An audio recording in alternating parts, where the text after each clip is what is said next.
আমি ঠিক বুঝতে পারছি না ব্যাপারটা কোথা থেকে আসছে। আমি অনেকক্ষণ ধরে ট্রাই করছিলাম যে জানার জন্য, একটা আওয়াজ আসছে সেটা ফিল করতে পারছি, ঠিক আছে, কিন্তু কোথা থেকে আসছে সেটা বুঝতে পারছি না। এই জন্য আমি তার জন্য সব কিছু বন্ধ করে দিয়েছি, একদম জানলা দরজা সব বন্ধ করে দিয়েছি। দরজাও এখানে বন্ধ, তো এর ভিতরে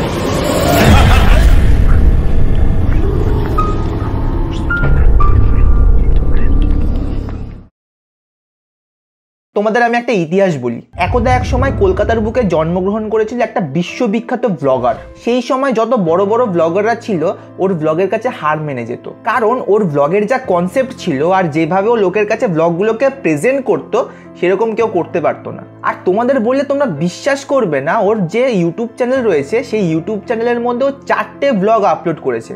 আর সেই 4টে ব্লগের মধ্যে ভিউজ কত জানো? প্রত্যেকটা ব্লগে 500-র উপরে ভিউজ। মালটাকে আমার মতনই দেখতে, বাট ও অনেক আগের, মানে মোটামুটি 1-2 বছর আগেরকার কথা। ও শুধু ত্রিপুরাতে গেলেই ব্লগ বানায়, বাকি কোথাও ব্লগ করতে গেলে ও পেতে দেয়। বাট আজ আমি নিয়ে চলে এসেছি দার্জিলিং ব্লগ। ইয়ে, কি বাজে একটা ইন্ট্রো মারলাম। তো হ্যাঁ, মানে আমি একটুখানি ঘুরতে গেছিলাম দার্জিলিংয়ে, একটু না অনেকটাই গেছিলাম। এবার দেখো, ঘুরতে কার না ভাল লাগে, সবার ভাল লাগে, কিন্তু নিজের ইনকামের টাকা দিয়ে ঘোরা একটা আলাদা ব্যাপার ভাই। তো আমাদের শিয়ালদা থেকে ভোর 5টার সময় ট্রেন ছিল। এই যে ট্রেনটা তোমরা দেখতে পাচ্ছ, এটাতে আমি যাইনি, আমি অন্য ট্রেনে গেছি, বাট যে ট্রেনে গেছি সেটা তুলতে আমি ভুলে গেছি। প্রফেশনাল ব্লগার তো, তাই মানে সব কিছু মনে থাকবে তার কোনো কথা আছে? তো আমাদের ট্রেন জার্নিটা খুব সুন্দর ছিল। ওয়েটিং লিস্ট 80তে ছিল, দাদুর জন্য ভাবিনি ওটা কনফার্ম হবে, বাট কনফার্ম হয়ে গেছে। পুরো আরামসে শুয়ে মুতে হেগে টেগে গেছে। না, আমি হাগিনি, মানে আমার হাগতে ঘৃণা লাগে ভাই ট্রেনের মধ্যে। হ্যালো গাইজ, এখন আমরা এনজিপি থেকে গাড়িতে উঠেছি। এই যে ছেলেটাকে দেখতে পাচ্ছ, ও হচ্ছে গিয়ে আমার একটা বন্ধু, যে কিনা এই পুরো ট্রিপে আমার সাথে ছিল। জাস্ট দুজন ছেলে গেছি আমরা ঘুরতে। এবার দেখো, দুজন ছেলে যাওয়া মানে দুজনেরই মনে হবে যে একটা মেয়ে হলে খুব ভালো হতো, বাট স্টিল মানে কেউ নেই আমাদের দুজনের। সেই ব্যাপারটাকে আমরা পরিবেশের সাথে মানিয়েও ফেলেছি, কারণ পরে দেখবো বিলুপ্ত প্রায় প্রাণীর জায়গায় আমাদের নাম লেখা রয়েছে। এবার এই গাড়ি করে আমরা দার্জিলিং স্টেশন যাব, সেখান থেকে একটা গাড়ি আসবে, সেই গাড়ি করে আমরা ডাইরেক্ট রুমে।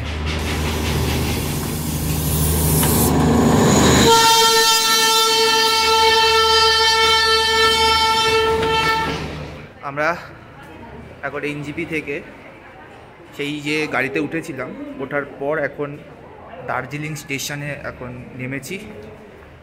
প্রচুর ঠান্ডা ভাই, জমে যাচ্ছি পুরো। এখন 3টে বাজে, দুপুর 3টে বাজে। এই সময় এত ঠান্ডা। 6000 ফিট উঁচু পাহাড়ে কোন জায়গায় দুপুর 3টের সময় গরম থাকে? না মানে এমন কোনো সময় হয়েছে তুমি দার্জিলিংয়ের মতন উঁচু পাহাড়ে দুপুর 3টের সময় দাঁড়িয়ে রয়েছো আর সেখানে দাঁড়িয়ে তুমি ঝরঝরিয়ে ঘামছো, তোমার বগলের তলা দিয়ে গন্ধ বেরোচ্ছে? হয়েছে এরকম? অঙ্কের উপপাদ্য প্রমাণ করতে পারে না, হতবাকা দার্জিলিংয়ের ঠান্ডা প্রমাণ করতে এসছে। দুপুর 3টের সময় ওর জন্য দার্জিলিংয়ে লু বইবে। আর সবচেয়ে ভালো বিষয় কি জানো? সেই 2 ঘন্টা আগে আমি হিসু চাপিয়েছিলাম, এখনও 2 ঘন্টা আমি হিসু চাপিয়ে রয়েছি। এদিকে আমার বন্ধু হিসু টয়লেট খুঁজে যাচ্ছে। লিটারেলি আমরা 2 ঘন্টা ধরে গাড়ির মধ্যে টয়লেট চাপিয়ে বসেছিলাম। ওইদিকে শুভম গাড়ি থেকে নেমেই সবাইকে জিজ্ঞেস করছে, কাকু টয়লেটটা কোন দিকে, টয়লেটটা কোন দিকে। এদিকে আমার বন্ধু হিসু টয়লেট খুঁজে যাচ্ছে। ও এখন টয়লেট খুঁজে যাচ্ছে, কোথায় টয়লেট। কেমন ঠান্ডা, কাঁপছি ভাই, প্রচুর ঠান্ডা ছিল। টয়লেট তো পেয়েছিল ঠিক আছে, কিন্তু প্যান্টের চেন খুলে ব্যাপারটাকে খুলতেই কিরকম একটা আতঙ্ক লাগছিল। এখন আমাদের মিশন হচ্ছে গিয়ে কোথায় টয়লেট করতে পারবো সেটা খোঁজা। ভীষণ জোরে ইস্যু পেয়েছে, ভীষণ জোরে, প্রচুর জোরে ইস্যু পেয়েছে। এখন খুঁজে যাচ্ছি যে কোথায় করতে পারবো। সেদিন আমরা দুজন খুব ভালো মতন বুঝেছিলাম আমাদের জীবনযাপনে পাবলিক টয়লেটের অস্তিত্ব খুব গুরুত্বপূর্ণ। ভাই হিসু করার জন্য সিঁড়ি দিয়ে উঠতে হচ্ছে কেন?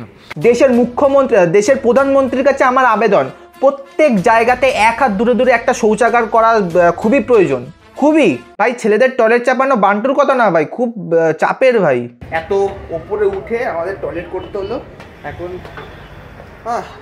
Happy, very satisfied. কেমন লাগলো মুতে? খুব হিসি ভালো হয়েছে, কিন্তু বিষয়টা হচ্ছে এখানে হিসি করার জন্য 20 টাকা নিয়েছে। হ্যাঁ, পার হেড 10। দার্জিলিং দার্জিলিংয়ে আসলে তুমি টয়লেট আগে বাড়ি থেকে করে আসবে, কারণ এখানে টয়লেট করতে গেলে তোমার থেকে 10 টাকা নিয়ে নেবে।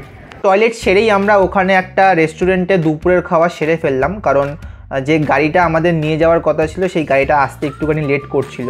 বাট আমরা যে রেস্টুরেন্টে গেছি ওখানে মেনু কার্ডে শুধু খাবারের নাম লেখা রয়েছে, দাম লেখা নেই ভাই। লোকে দাম দেখে অর্ডার দেয়, ওখানে শুধু নাম লিখে রেখে দিয়েছে। দেন আমরা সব সেরে দার্জিলিং স্টেশন থেকে বেরিয়ে রওনা দিই হোটেলের দিকে। জাস্ট ব্যাপারটা দেখো কতটা উঁচু করে আমরা এসছি, এই উঁচু করে আমরা এসছি, কতটা নিচে নামলাম আমরা। হ্যাঁ তুই সাবধানে যা, কিন্তু এইখানে কিন্তু পা হড়কে যাবে। তোকে একটুখানি খেলে দিচ্ছি, তুই গড়ি গড়ি চলে যা না। बेटा इतने झूठ मारूंगा। এরপর আমরা আস্তে আস্তে হোটেলের দিকে গেলাম, আর ভাই হোটেলের রুম আলাদাই ভাই।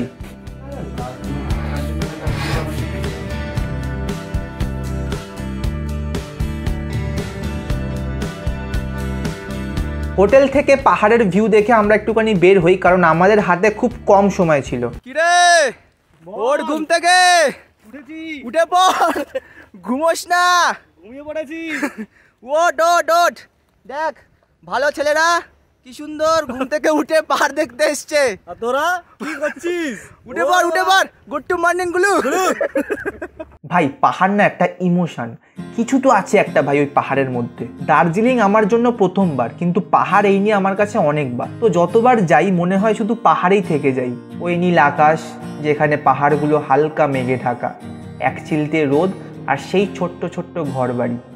আরো একবার চলো ফিরে যাই, পাহাড়ের ওই বুকেতে দাঁড়াই, আকাশের হাত ছানিতে সারা দিই, কি হবে না ভেবে আরো একবার হাতটা ছুঁয়ে দেয়। আজও আমাদের ইচ্ছেগুলো এক, আমি জানি তুই আবার হারাবি নিজেকে নিজেকে। বাবা মোটামুটি আমরা ফ্রেশ হয়ে এখন পুরো অন্ধকার হয়ে গেছে ব্যাপারটা। আমাদের কাছে একটা রাতই ছিল দার্জিলিংটা ঘোরার জন্য, কারণ পরের দিন সকালবেলা আমাদের আবার গাড়ি করে এনজিপিতে যেতে হতো। এখন আমরা কোথায় বেরো, দাঁড়া টেক 2, এখন আমরা কোথায় বেরোবো?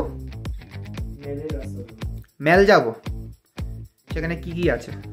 আমি গাইড নাকি, গিয়ে এক্সপ্লোর করব। তো আমি আর শুভম বেরিয়ে পড়ি যতটা যা ঘোরা যায় সেটাকে এক্সপ্লোর করার জন্য।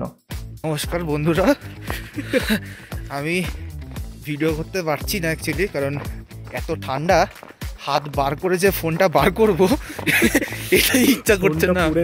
তো এটা হচ্ছে কি সেই রাস্তা, এই রাস্তা ধরে এখন আমরা যাচ্ছি মেলের দিকে। আর এই যে পাশে যে ভিউটা, সিরিয়াসলি বলছি তো, আর এই ভিউটা ভালো না। আজকে লাইভ হয়েছে আর তুই কতগুলো ফ্যান ফলোয়ার্স পেয়েছিস, এরপরও তোর বলতে ইচ্ছা করছে। হ্যাঁ ঠিক আছে, এইটা যাতে সারা জীবন মনে থাকে। আমরা এখন 7,500 ফিট ওপরে রয়েছি। মানে আরেকটু ওপরে গেলে তো ভগবানের সাথে আই থিঙ্ক দেখা হয়ে যাবে। তো দেখা করে দেখা যদি হয় রে, জাস্ট শুধু বলবো জীবনে একটা সুন্দর মেয়ে দেয়, ফুটফুটে মেয়ে। এত মেয়ে পাগল কেন ভাই? अंदर से खोखला हो चुका हूँ, टूट चुका हूँ ऊपर से लेके नीचे तक। এই যে আমরা সামনে দেখতে পাচ্ছি একটা মেয়ে, এই ড্রেসটা পরছে, এত ঠান্ডা শুভম, ওরা কি করে থাকছে আমি তো বুঝতে পারি। ওদের কি পায়ে ঠান্ডা লাগে না? না, কারণ তার এমনি হট। ঠান্ডার মধ্যে বাওয়াল দিতে দিতে আমরা একটা রেস্টুরেন্টে যাই খাওয়ার জন্য।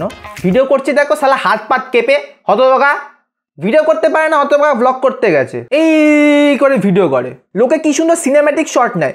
খেয়ে দিয়ে আমরা একটুখানি শপিং করেছি, দার্জিলিং মেলটা একটুখানি ঘুরেছি, মেয়ে দেখেছি, তারপরে আমরা হোটেলে গেছি। এখন আমরা এতগুলো মার্কেটিং করেছি, এটা আমার হাতে এইটুকানি রয়েছে, ওর হাতে একটা ব্যাগ রয়েছে, এটা চা পাতা। আর আমার এই ভিতরে অনেক কিছু রয়েছে, এখানে রয়েছে সব, এখানে দেখা যাচ্ছে। হ্যাঁ এবার ঠিক আছে, সব জ্যাকেটের ভিতরে ঢুকিয়ে রেখে দিয়েছি যা যা কিনেছি। কি বলবেন শুভম দা? বলার নেই, ভারতীয় চ। গাড়ি পাত দিচ্ছে। উঁচু উঁচু রাস্তা পেরিয়ে এত ঠান্ডা অতিক্রম করে আমি ডাইরেক্ট গিয়ে কম্বলের তলায়।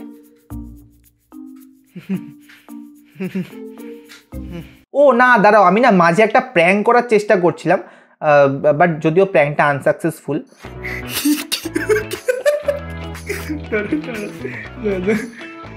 আরে বাবা ভালো করে আটকে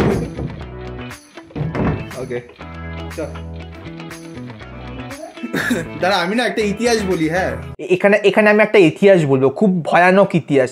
যারা ভূতের ভয় পাও তারা প্লিজ এই ভিডিওটা দেখো না, আর যারা দেখতে চাও দেখতে পারো, কিন্তু এটা দেখার আগে একটা লাইক দিয়ে দাও প্লিজ, একটা লাইক অন্তত, এখানে একটা লাইক দিয়ে দাও, কারণ এরপর কি হবে আমি ঠিক নিজেও জানি না। আমি কিছুক্ষণ আগে মেল থেকে ফিরেছি এবং এই জানলা থেকে এই মানে বাথরুম থেকে একটা আওয়াজ পাচ্ছি। বুঝতে পারছো বাথরুমের ভিতরে ভূত? হ্যাঁ, ভূতেরও হাগু পায় কিন্তু। আমি ঠিক বুঝতে পারছি না ব্যাপারটা কোথা থেকে আসছে। আমি অনেকক্ষণ ধরে ট্রাই করছিলাম যে জানার জন্য, শুভমও ট্রাই করেছিল কিন্তু আমি পাইনি। একটা আওয়াজ আসছে সেটা ফিল করতে পারছি, ঠিক আছে, কিন্তু কোথা থেকে আসছে সেটা বুঝতে পারছি না। সেই জন্য আমি তার জন্য সব কিছু বন্ধ করে দিয়েছি, একদম জানলা দরজা সব বন্ধ করে দিয়েছি। দরজাও এখানে বন্ধ, শুধু এর ভিতরে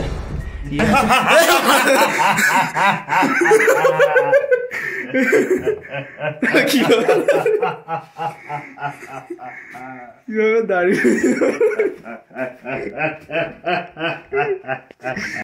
যত রাত বাড়ছিল তত যেন ঠান্ডা আরো বেশি হচ্ছিল, আর এই ঠান্ডার মধ্যে আমার পুরকি জেগেছিল চ্যালেঞ্জ করার।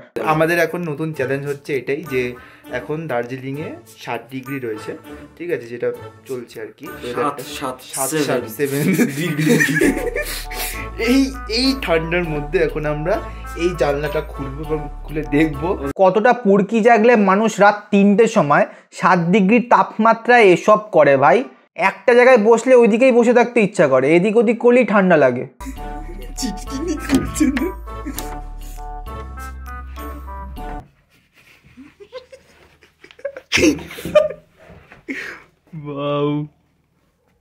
ভাই কিচ্ছু নেই ভাই, আরে নর্মাল ঘরে যেরকম ঠান্ডা, নর্মাল ঘরে যেরকম ঠান্ডা যেরকম, সত্যি তো তাই তো কিছু নেই। চাঁদটা দেখার লোককে চাঁদ দেখো, চাঁদ উঠেছি গগনি। এরপর আমরা রাত 3টের সময় ঘুমোলাম, আর ঘুম থেকে উঠে পরের দিন সকালবেলা যা দেখলাম তাহা আমি নিজের মুখপানে উচ্চারণ করে বলে বোঝাতে পারবো না।